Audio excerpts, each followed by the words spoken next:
Војната на истокот од Украина не престанува да бесне. Украинците ги очекува уште една трета тешка зима. Руската армија уништува цивилната инфраструктура за да ослабне земјата енергетски и да изврши притисок врз населението.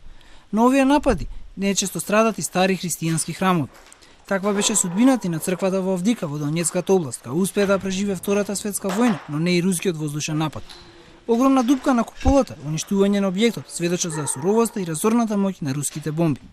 Було в Авдіївці почалося, що церкви було руйнування нашої рідної церкви в нашому рідному місті. Тепер селище на Економічне, також повторне таке влучання і церква повністю зруйнована. Місцеві говорять, що ця церква в роки вітчизняної війни вціліла, а зараз російські війська повністю зруйнували.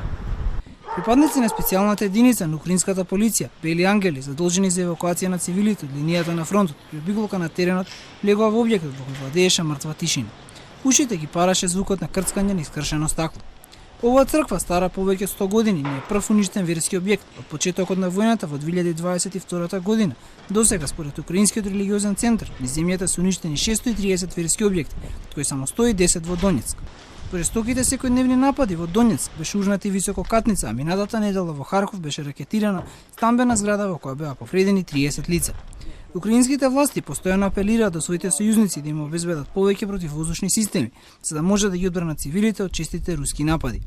Паралелно Киев бара дозволи за користење на западното оружје за напад длабоко на руска територија, што ќе му возможи да ги уништат руските бази каде непријателот ги изведува овие бомбардирања.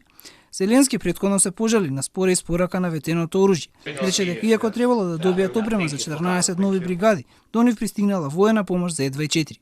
Поради тоа, тврди Украина трпи големи воени загуби.